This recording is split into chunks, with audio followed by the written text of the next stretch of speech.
Hello and welcome back to my channel. I'm Mike's Cage, and as you can see by the podium, we are back with another movie dissection where we go over and talk about a movie probably longer than even the filmmakers did. And today's movie, Fever Lake, this couldn't be any more true. So in the movie dissections before, we've done films that I loved as a child, ones that really stuck with me good. Uh, Today's movie, it's a little different. See, now I'm gonna take you back to 2001, probably Circuit City. And we have a young Michael, rummaging through the DVDs as I always did. I always went through pretty much. I would be hours. I could look at them all over and over and over again. And I come across this horror film starring Corey Haim, and Mario Lopez. And I could not be more excited. Like, sign me up. Check horror film. Check Corey Haim. Check AC Slater. I am absolutely all in. So you can only imagine my disappointment once I got home and put this movie in. One of the major problems with this film, before we even get into it, it's that a lot of the time I have no clue what the hell is going on. Now, breaking down the movie like I did this time, I did get a better grasp, I guess you could say, of what was happening in this film. But I've seen this movie probably 10 times in my life. Why? I don't know. Because every time I watch it, I'm like, this movie is terrible. I am never watching this again. And then in about 2 years, I'll go, well, that couldn't have been that bad, right? And then it's an endless rotation of this. But like I was saying, my biggest issue with this is I don't know what the fuck is going on in this movie. I don't know who. Like, we're gonna get over it, but I don't know if it's a possession movie. I don't know if it's an evil spirit movie. I don't know if it's a killer wolf movie. I don't know. And you'll see what I mean, because there's so much going on, but at the same time, there is nothing going on. Now you're probably asking, how can there be so much going on and nothing going on? Well, because anytime they show you something, it almost makes no sense from what they showed you last time. But in between, like, say if there's a wolf attack or a spirit attack or a person attack, because there's possession, kind of, sort of, I guess. But in between all of that, nothing happens. There will be you will get there's a 45 to 50-second moment in this movie where it is just a camera walking through a house, and it is so long. It is so long, and and that happens so much throughout this film, where you're just walking around, and there's loud ass music playing, and literally nothing is happening. But that's enough ramblings and enough me talking about it. Why don't we show you? So let's get into this and dissect Fever Lake. Fever Lake Productions. It's never a good sign when the movie has to produce itself, but I'm sure it doesn't get much worse than that. Please, I can't take anymore.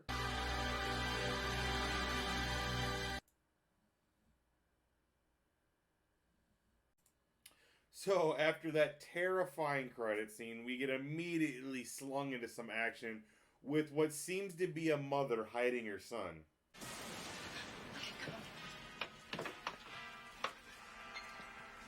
Ah, yes, the attic, the perfect hiding place. Once you're caught, there's no escape. Nothing can make you feel safer than that.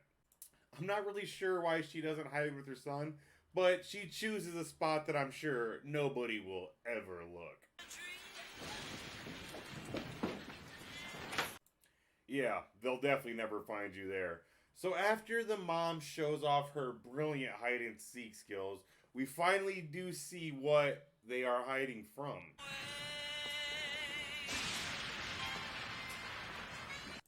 A possessed man with an axe? Where have I seen this before? Here's Johnny. Well, somehow the man with the axe finds the lady in her amazing hiding spot. I know, shocking. But it's this next scene. After watching this, I am amazed this movie somehow did not get sued for plagiarism.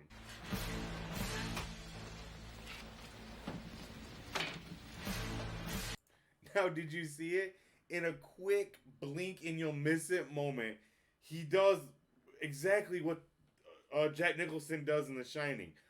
But it is so quick. It's literally like a 0.2 second. I feel like they showed as much as they could possibly show without getting lawyers involved.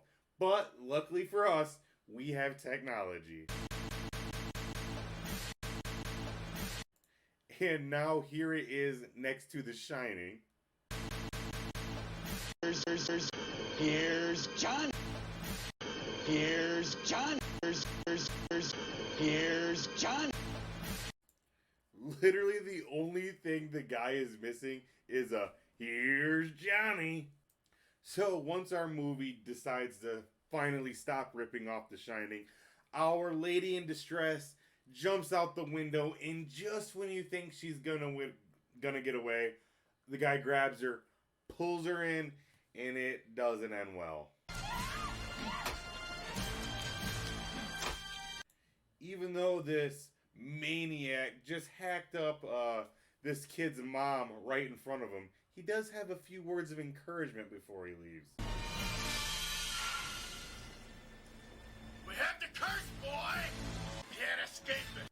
I'm sure he knows you're an alcoholic. You don't have to yell it at him right after killing his mother.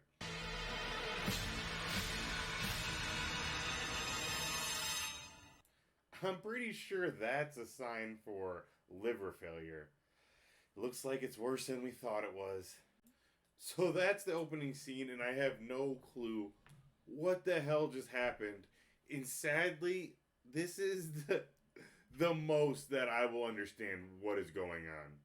So with all the craziness that happens in this movie, from glowing green eyes, possessions, killer ghost dogs, fever ghost lakes, this guy pretending to be a Native American. When you click on his IMDb, he actually has blue eyes. But even all that nonsense aside, this is the most ridiculous thing that you will see in this movie.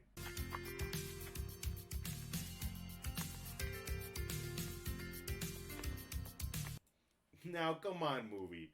A killer lake spirit is one thing. But this, Haim being a track star, that's where I draw the line. So, Haim wins the race because, of course he does. He shows that he's not only, like, blazing fast, Superman, super track star. He's also got good sportsmanship. And that is just as important. That definitely looks real and natural. The best thing about Haim's acting is he does these extra movements and actions the only way I can explain it is if an alien came to Earth and was pretending to be human. Because he does these movements and these actions, he'll just like start punching people and just doing this weird shit that people don't do, but like someone would think someone does, and he does it to seem natural, but it comes off so unnatural. So Haim, whose character's name is Albert, or Al, they call him Al a lot, he finishes up practice, he's leaving the field, and when he's leaving the field, he runs into what I guess you would call his love interest in this movie, because they hardly have any scenes together. They have almost zero chemistry. And honestly, I would not even say that they were an item or had a thing going unless the movie specifically told me twice and they were making out at the end. Because if it wasn't for all that, I would not say that they were an item at all. So I guess during this meet cute, we see that Albert gets a little nervous around the ladies. Good to see ya. Mwah. Oh, here, let me get that for you. Oh. So when she leans in to give him a kiss, I guess Haim loses his motor skills and just drops the bag. I have no clue why he drops his bag. There's no reason for him to drop the bag. But she kisses him, he drops the bag. And instead of just like picking up the bag, he seems to wait for her to lean down to pick it up, visualize her picking it up, then bumps into her. And this is why I'm saying that I have this theory that he's an alien. But Daniel just tells Haim how excited her and the girls are about going up to his cabin and that they're heading up right after cheerleading camp. And this is when we get our first scene with Haim and Lopez together. And this is what everyone's here for. The star power. And now, they waste no time doing this. And we see this on more than one occasion. And we see this on more than two occasions. But they do this thing where they play fight. And it's when the camera's at a distance, or they're... Because there's a lot of this movie where there's no dialogue and they just follow people for a while. Or they don't follow people. They just walk around for a while. And what they'll do when they're at a distance is they play fight. They like punch each other. And they do it a lot. And this is something that I always remember from a kid. And it really stuck with me. Because you don't see this a lot in movies. And this is why. It's very distracting. Hey, Sarah. And I promise you, right before this, it was a 20 to 25 second scene of them walking down the hallway with also them punching each other. It's like this movie needed to pad out a runtime, and they just added these scenes, and it's so weird. But here, our guys meet Sarah, Sarah is a reporter. It's really important. I don't just want to be a reporter for the paper next year. I plan to be the editor. Sarah, you're just a freshman. Kick back. You got 4 more years of this stuff. Professor. And this means nothing. And it comes back at no point at all throughout except for their reason to be a laptop there at the house so that the ghost can write spooky little notes on there. And one time in the movie, she decides, I'm not gonna do reporting on a true story. I'm gonna make up a story. So, which makes this mean less. This part mean less about her being a reporter, because halfway through the movie, she decides she's gonna be an author and just make up stories instead of reporting real stories. So it's a very low effort character development. Then in the middle of this self-bragging, a giant spider crawls up on Sarah's shoulder, and like the gentleman he is, Lopez takes the spider outside and lets it free to go live about its life. Ooh, dude, that's gross. Hey, that's Harry. Or that was Harry from... Okay, I'm not a huge fan of spiders either, but I feel like that was a completely unnecessary and unwarranted squashing. Now, I'm not sure if it's science talk, if it's psychology, if it's some sort of other genius talk, but it is some words nonetheless. Maybe that spider really did like you. I'm just saying, people attract weird things all the time. Chemistry. I'm no scientist, so don't quote me on this, but I'm not sure if a spider crawling on someone's shoulder is chemistry? Chemistry. It's finally time to head up to the cabin and get on our road trip. But we do have to get a quick introduction to our third and final girl, and I'm sure you'll quickly understand what kind of girl she is. Why did you invite her anyway? Well, because then we'll be an even number in case we want to pair up. She's got sex on the mind. And if you're an avid Boy Meets World watcher, you will recognize that Christy is played by Harley Keiner's girlfriend from that episode where Harley Keiner has to get some advice from Corey's mother. So that's a fun little bit of information. Now, this scene, watching it, seemed a little odd to me. And after finishing it, it's definitely super odd to me. Because they make Danielle to be a bitch in this scene. And be like, why did you even invite Sarah? Like, ew. And at no other point in this movie is Sarah a bitch. And not Sarah, is Danielle a bitch.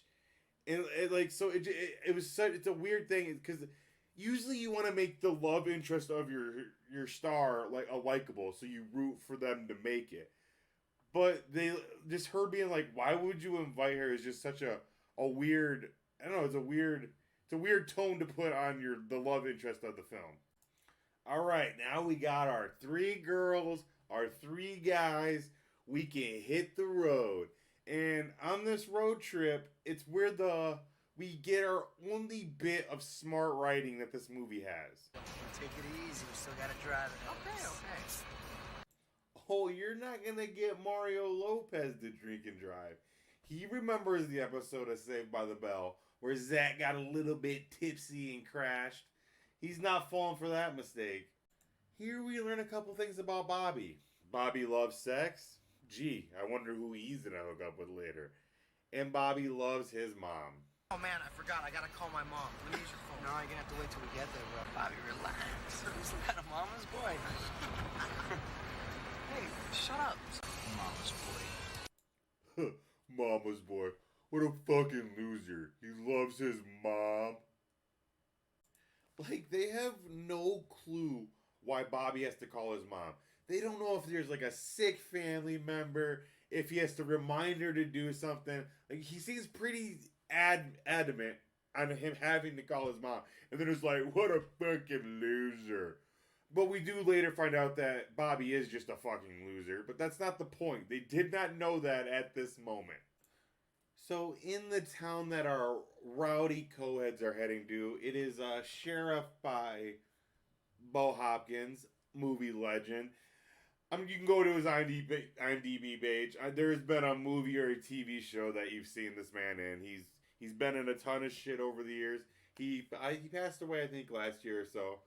But Bo, he's over here just fishing, having a good old quiet time where he gets bombarded with this.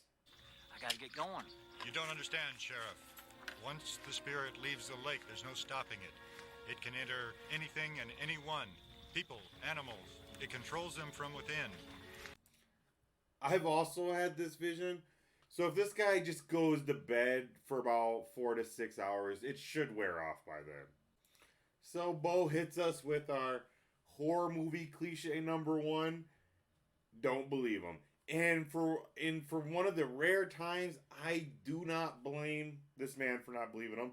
Because you know what? Maybe don't just come up yelling, ranting, and raving about some sort of spirit overtaking animals and shit. I just don't feel like that is the best way to get your point across. Well, the gang is getting close to their destination. Hey guys, check it out. Fever Lake. What's up, Al? Sounds like kind of a bogus name, doesn't it? Yeah, it makes you think of sick people or something. Yeah. Huh, Mario. I wonder why that makes you think of sick people. Is it maybe the word fever? It's not word association when it's literally just the word. But the weirdness doesn't just stop at the name of the lake. Whoa, Sarah, what's going on? Did you guys see that?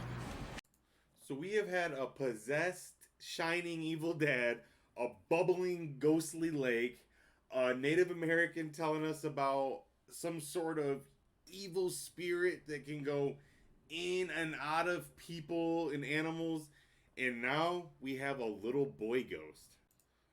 We're hardly 10 minutes into this movie, and I don't think it can decide what type of horror film it wants to be.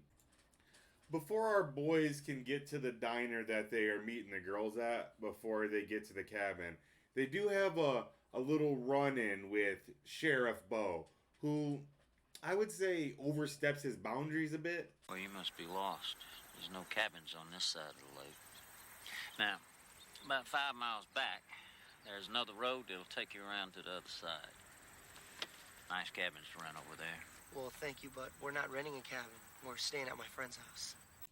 Like, dude, unless I specifically say I'm lost or ask you for directions, don't tell me I'm lost. I don't care how small your town is and who comes in and out of it. So during this little run-in with Sheriff Bo, our boys ensure him that they are not going to get rowdy, they're not going to get too crazy, they're just having a quiet fishing trip for the weekend. We plan on a nice, quiet weekend of fishing.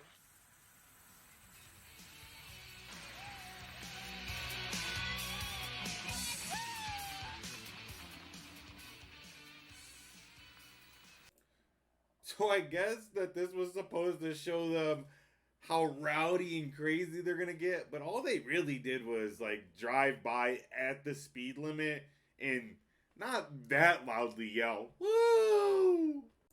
So after that horrible timing that only seems to ever take place in terrible movies, our girls finally get to the diner that they're meeting the boys at.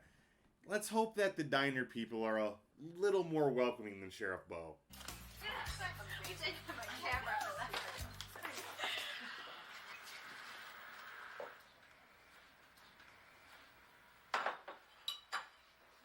They must do the Perkins style business model, and that's make any new customer feel as uncomfortable as possible and make sure that no one under the age of 47 comes in. I don't know if it's just me, but if I walk into a diner and everyone looks at me in silence like this, I am not only walking out of this diner, I am driving the hell out of this town. I'm sorry, ladies, but Corey Haim is not worth it. Well, the boys finally show up, but unfortunately not before the locals can start telling them their ghost stories. So there must have been a reason why they met at this diner and not the cabin, right? And not just so that this movie could get a reason for us to hear a ghost story about the town. Hey, do you want to ride? Oh, who was that? It's Lila. She works at the cafe. Hey, Albert, this place is weird. Maybe we should go back. Come on, just kid stuff. Just trying to scare you guys, that's all. He's right. Yeah, let's go, guys. Let's go party. Come on. All right. Shotgun. Woo! Nope, it was just for them to hear a ghost story. So after our crew leaves for the cabin, we end up following the waitress from the diner who told the other girls the ghost story. And we get what is this confusing, edited mesh of images and really nothing happening, but the music really makes you think there is something happening.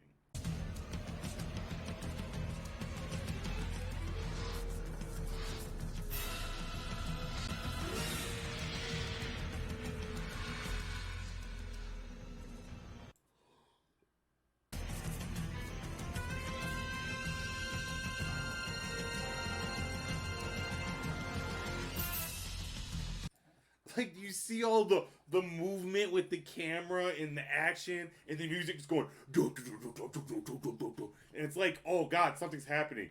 And literally, she just walks through the woods and then just walks away. And I guess there was a wolf following her, but like, okay.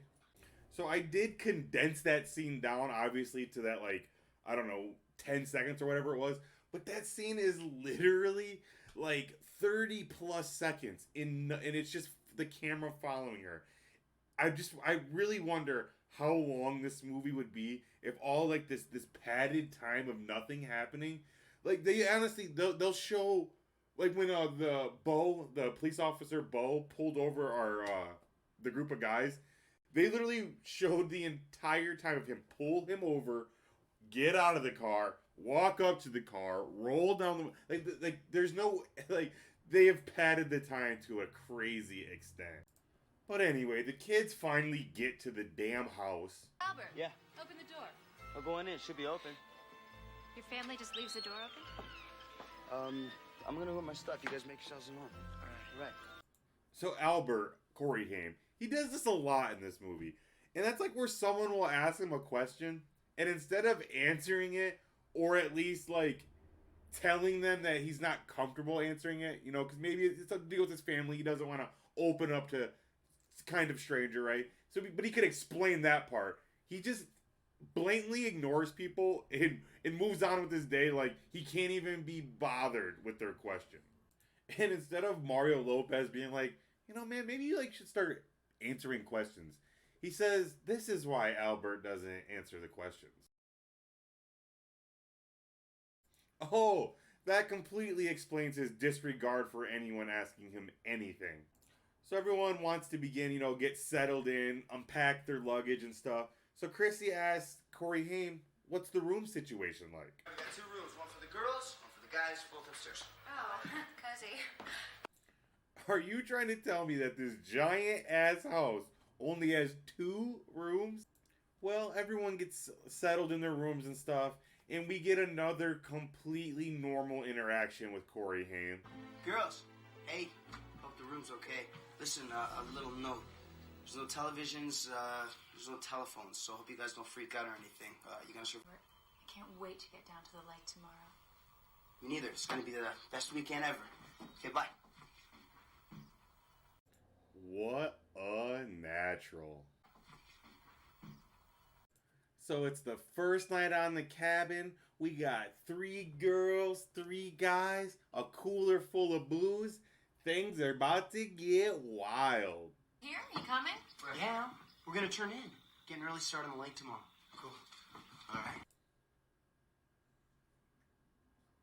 So I guess our group of 18 and 19-year-old college freshmen need a solid 12 hours of sleep to be productive the next day. So everyone goes to bed, and then we get this 2-minute scene where we literally we walk around the house. We just walk around the house. We see that Corey Haim's awake, and we see that Sarah's awake. They're both looking out the window, but it's just a loud again. We just got this, and I swear to you, this movie would be 40 minutes if they cut all this bullshit out. So it's finally the next day after that. I don't know what you call it. The house tour that we were given by, I guess, the spirit, the evil ghost. After that's over, we catch up with, I believe her name was Beth? I think it's Beth. I don't know. The waitress from the day before who had that super suspenseful scene in the woods. But she goes to, I guess she goes to this guy who doubles as both her bait seller and her therapist. Do you ever have any dreams? Careful. I'm pretty sure you don't want to know the answer to that. Dreams about the lake. Or, you know, strange dreams? So I guess this is like trying to give us like the idea that the townspeople have an idea this lake is evil. But they've done that. They've done this numerous times. We don't need this again. Well, yeah. Like everyone else, I do have some dreams, too. But you have to remember that they're only dreams, girl. What wise words. Dreams aren't real. And then, I don't know if he could have ended it with a more condescending, like, way. Where he goes, dreams aren't real, girl. So while this girl's having her, I guess her therapy session, our boys are on their way to town. And on their way to town, we come in contact with our horror cliche number 2. The car breaks down or doesn't start for no reason. This is impossible. I know. I filled up before we left. So our spooky haunted ghost lake can siphon gas. If the lake isn't scary, at least it is resourceful. Even with our car broke down out of gas, that's not going to stop our boys from heading into town. They're going to get their fishing bait. So while our boys are making their journey to the bait shop, Beth, the waitress, is getting kind of caught up on what has happened out at that lake in the past. Truth is, it happened the first time around, late 40s. And 15 or so years ago, the same exact thing happened again. We also learn that Sarah is not the only one seeing the boy. And what about a small boy? Was there ever a small boy? We learn that a small boy usually goes missing at the end of these murders. And I don't know about you guys, but this kind of puts my nerves at ease for our crew, because our crew doesn't have a small boy. They're screwed. So our sheriff overhears this little therapy session going on and nips this little thing in the butt and just puts an end to Bud saying all this nonsense. And in this scene, we also learn that the waitress' name is indeed not Beth, that I've been calling her. It is Lila. Bud. Now, what are you filling Lila's head with? Tall tale? So while our sheriff is making Bud look like a complete moron in front of this girl, our boys enter the scene. Watch the glasses. Watch the glasses. Just more play fighting. I am convinced none of these three have had actual friends to know that this is like the only thing that they do to show that they're friends. They're like,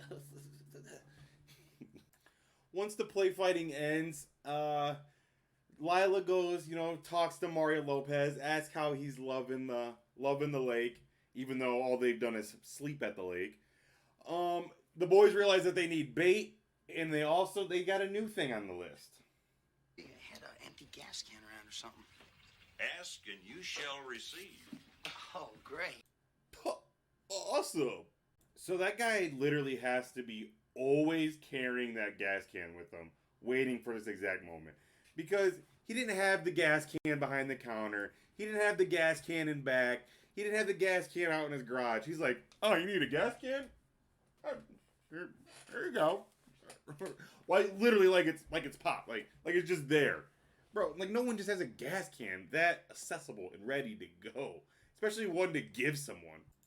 So there has been more of like this Native American backstory. And I've purposely left it out in this for multiple reasons. But one of the reasons is because they give this Native American almost no character development. And they just portray him doing things like this. And this.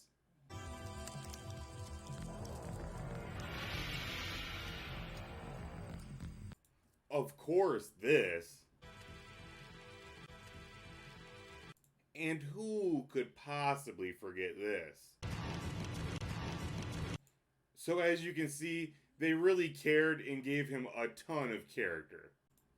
See, if they were going to go the Native American route and give it a backstory and a reasoning and lore, like something similar to how Stephen King does Pet Sematary, that's one way. But just to like shoehorn in some, like just to go, oh, it's Native American and it's some goofy Native American ritual stuff. Like they don't do anything other than that, and they just kind of blame this Native American man for what's happening and what's going on in the town at times. And then they're like, it's the lake. And then it's just like, it is so half-assed and unnecessary to even have this guy. But then just to portray him like that is like, my goodness.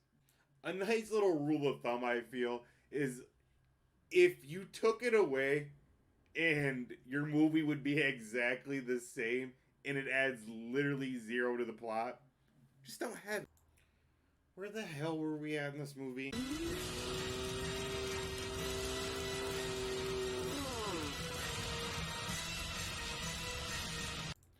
Great, another chase scene.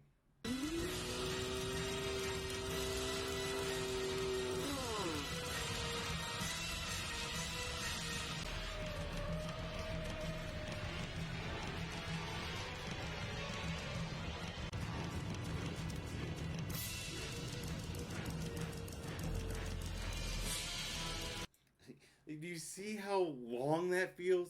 And I've edited it up. And the sad thing is that the scene's not done. There is more to edit up.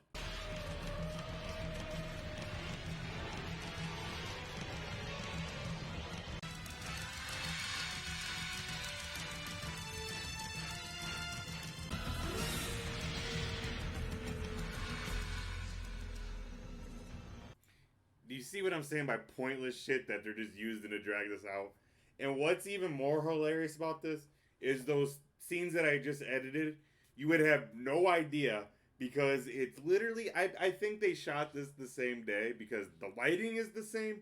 The music is 100% the same. It's the ding, ding, ding, ding. Like, what, they have like 3 tracks for this entire movie.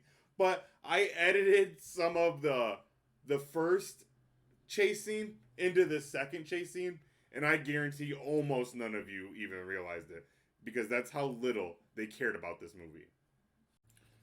At least something happens this time at the end of having to sit through one of the most dullest and boring chase scenes imaginable.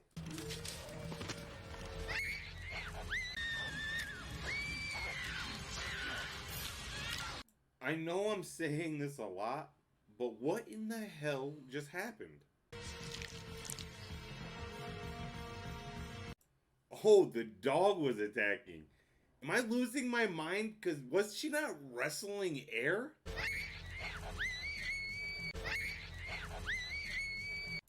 Okay, thank you. I'm not crazy. So after that spine-chilling scene, we get what might be the scariest thing that happens in this movie. What? So we find out that Mario Lopez has no idea how a gas can works. Even though Mario Lopez got like 0 gas actually into the tank, when they go to start it, the tank is full now. So what the hell was that all about?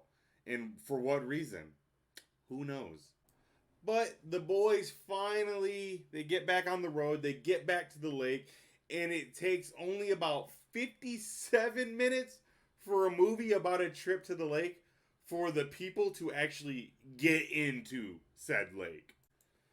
So we're at the lake, and this is when I came to this realization that some people might feel the representation of Native Americans is the biggest problem with this film. But that's where I say you're wrong. The biggest problem with this film is it takes 57 minutes for Mario Lopez to pop his shirt off. Now, I know this is crazy, but at the lake, something actually happens. Hands out. Not yet, man.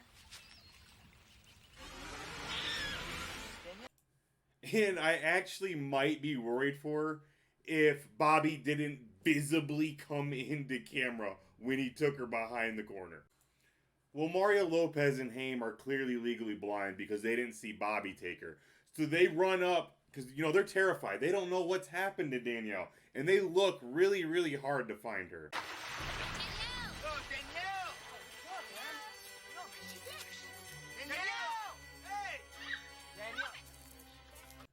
First off, Mario Lopez was more worried about Haim getting out of the water than going to find Danielle.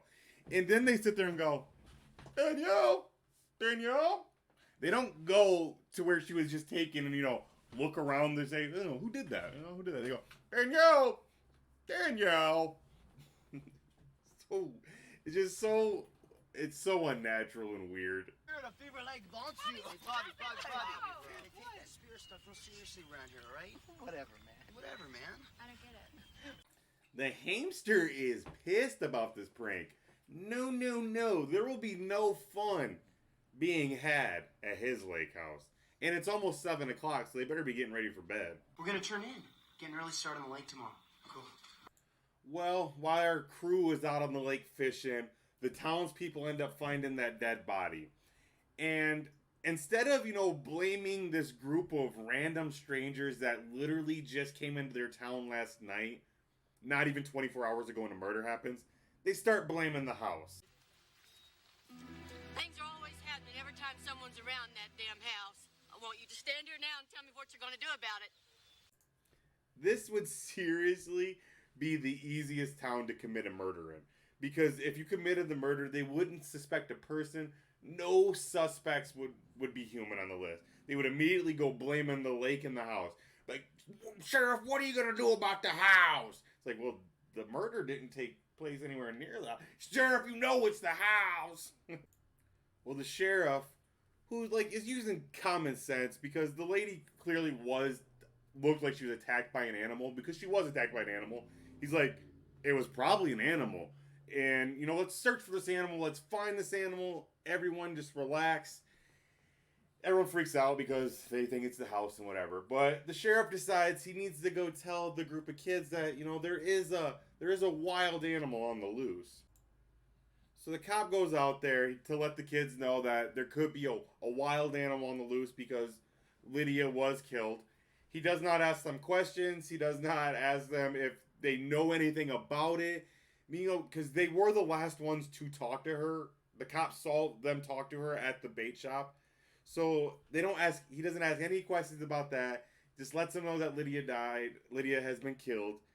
And if you're wondering, oh man, how was Bobby taking this? Because, you know, Bobby was hitting on her at the bait shop.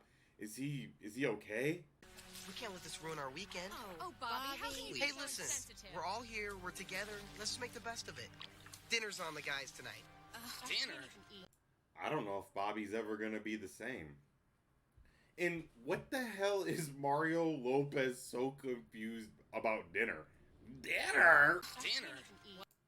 It's probably because he can't have dinner past 5 p.m. to keep and obtain abs like that. So our rowdy and rambunctious college kids finally start to let loose a little bit. We're gonna turn in. Get an early start on the lake tomorrow. Cool. I'm just messing around. For real this time, they are getting wild. Come on, this is perfect. Can you imagine anything different in this setting? Steve's right. This is perfect. Albert, thank you so much for inviting us all. This is seriously the lamest trip ever. First off, they're like barely even like drinking or like having a good time, you know, or letting loose. They're just like, they're sitting around a fire inside during the summer at a lake. Mario Lopez is literally roasting a marshmallow over a fire indoors. It's like there's almost something you could do where you could do that outside. Oh, maybe do a bonfire, Mario. Like you're at a lake. Go outside and fucking do something. Finally, Christy realizes that this is fucking boring as shit. Let's do anything. Let's play Truth or Dare. Oh, no way. Yeah, no way, Christy. We might actually have some fun. I do respect the movie, though, because they're having their characters and actors be just as bored as the audience. Then we see another reason why I feel like Corey Haim he's an alien. No, we can't play. Oh, chicken? I've never played before. I've never played before, and I've never once seen a movie or a TV show, and I don't know what the word truth or dare means, because just hearing the word like truth or dare, you'd be like, oh, I can figure that out. Like, I'm guessing there's something to do with truth and something to do with doing a dare. Not too hard to figure it out, but Haim needs the rules explained to him, I guess. I honestly feel like most humans, like, you pretty much come out of the womb knowing the rules to spin the bottle in truth or dare. Okay, Albert, this is how you play. Someone asks you a question. If you don't want to say the truth, you have to take the dare. You got that, Albert? Or do they not play that on your home planet, Xanadu? But before we jump in, Christy has to go get herself a beer, you know, because you gotta drink while you play some truth or dare.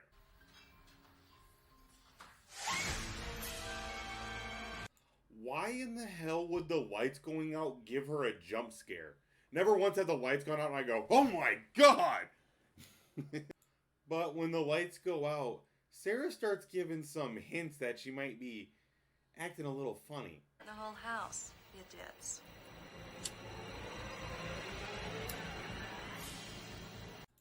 Real subtle.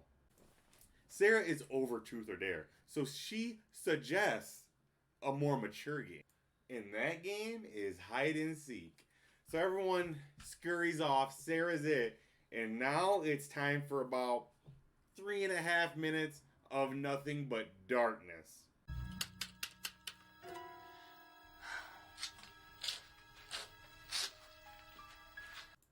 Some absolutely exhilarating stuff. So after walking around in some more darkness, finally something happens, I think. Hey! God damn it, it's just Bobby again. Will he just die already? Oh, but during this game of hide and seek, the movie does decide to finally give us some character development for our Native American character.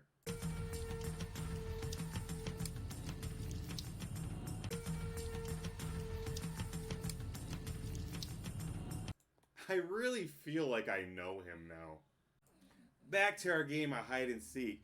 And here is where Corey and Danielle, they sneak off. And if it literally wasn't for this scene, I don't think any of us would have any clue that they were supposed to be an item, other than Danielle saying it like her first line of the movie was talking about how she was excited to spend time with them or some shit.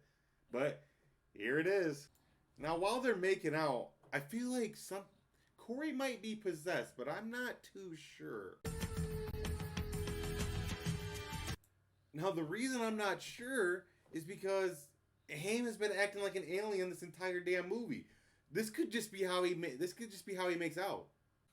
But after watching them make out for about a minute and a half, Haim gets bored, kind of like the audience does, and just decides to run into the woods away from Danielle out of nowhere. So Sarah, she's making almost what seems as zero effort in finding anyone, because we've been playing this game and watching. I swear it seems like it's been 20 minutes and it's only probably been 5, but it's such real time that it just seems like it takes so long. But in what seems like just aimlessly walking, Sarah does come across something pretty interesting. Come out wherever you are.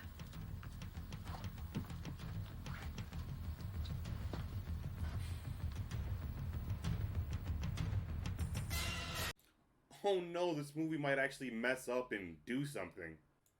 Sarah stumbles across our two lovebirds, Bobby and Christy.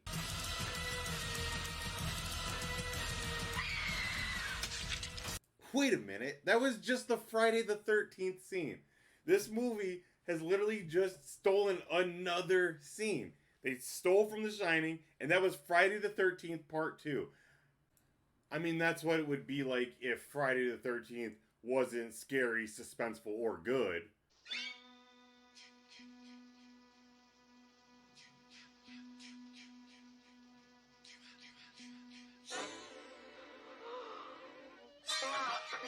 See what happens when you set up good shots and care and don't just do this?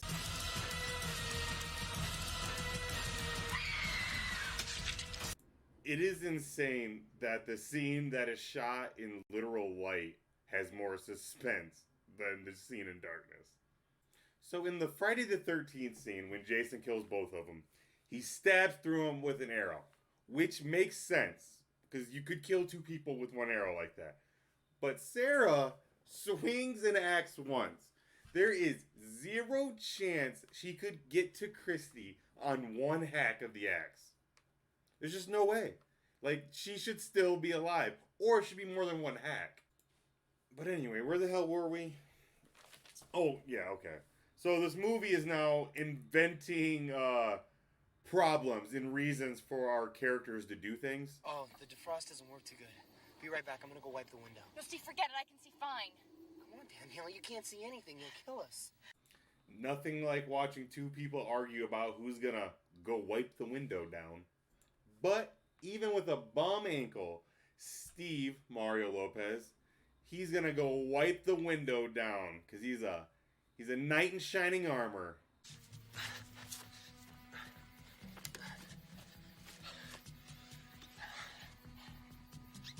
Steve, hurry!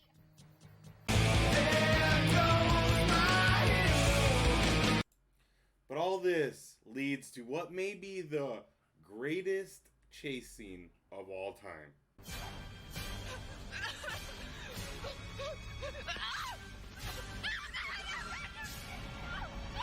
Oh no, Steve!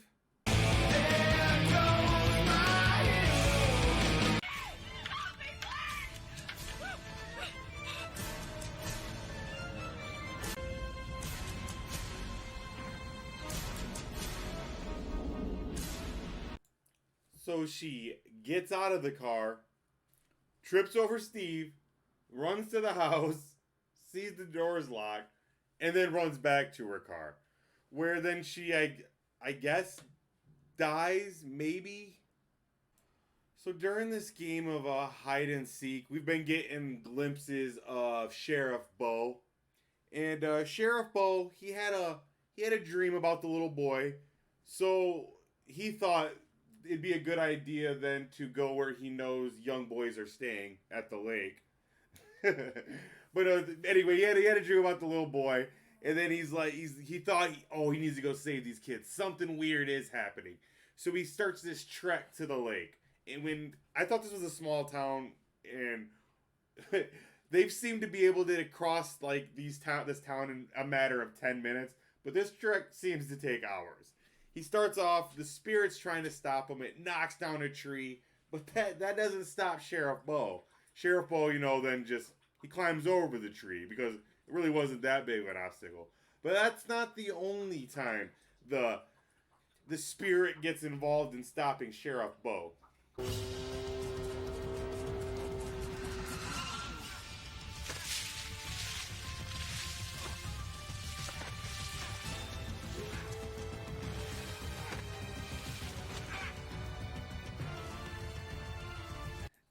Dude just took a serious tumble. He got smacked. But what is it with the ghost dog being not visible when anything happens to the human, but then it's visible right before and after? It's very weird.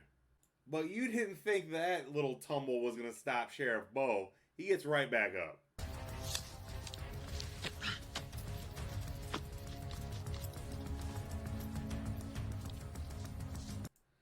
So back to what has been the worst game of hide and seek ever.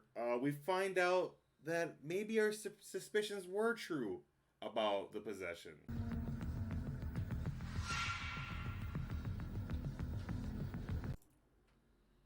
Wow. You know what would make this a whole lot more surprising?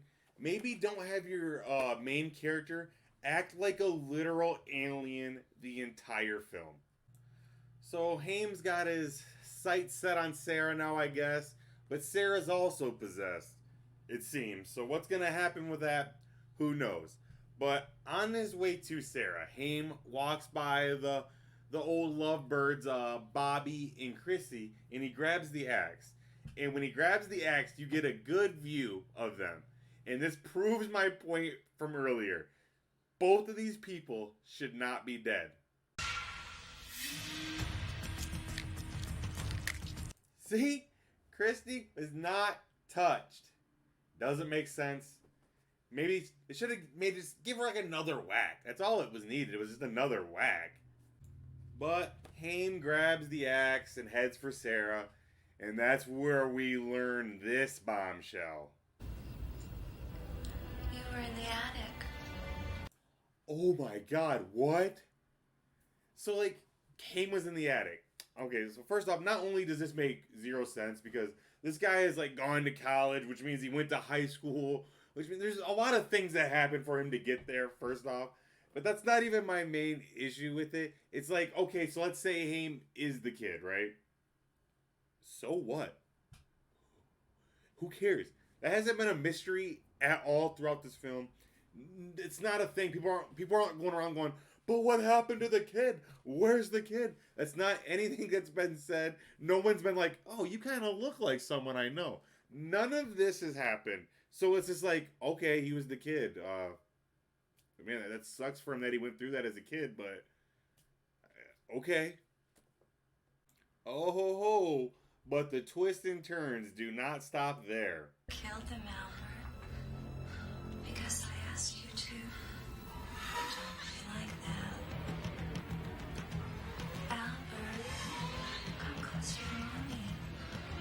That's right. Albert killed them all. And he did it because his mom told him to. And his mom was Sarah the entire time. Which definitely makes sense because Sarah, who also had a different family and came from a different high school, who was a reporter. Like, what are we saying with this? Like, what is this revelation? Like, this, your twist ending has to at least kind of make sense.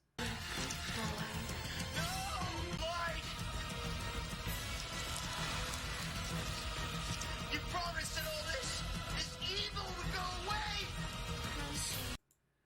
So, in a fit of rage, Albert hacks away at his mom, and then fade to black, and we come to the next morning at a diner, where the diner, it's not the sheriff, I'm guessing it's like his deputy or something.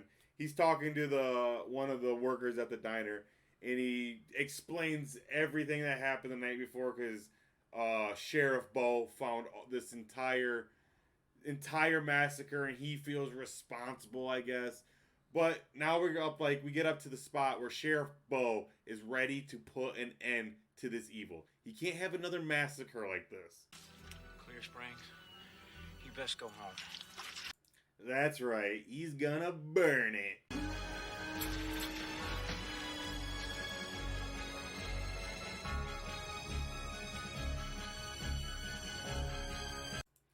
I can't believe that didn't work. Sheriff Bo must have been the first one to think about burning the evil. But the spooky bubbles in the lake do stop, and our buddy Clearwater does give us some words of encouragement. The evil is finally at rest. Until next time. No. Well, that does it for Fever Lake. Thank you guys so much for joining me on this movie dissection. Like I said, I enjoyed doing these so much, and I'm going to keep these coming. These are an absolute blast.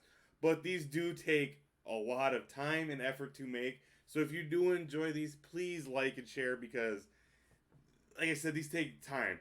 I don't ask for like and shares on my reaction videos because, you know, those are very low effort. But boy, oh boy, was this quite the experience.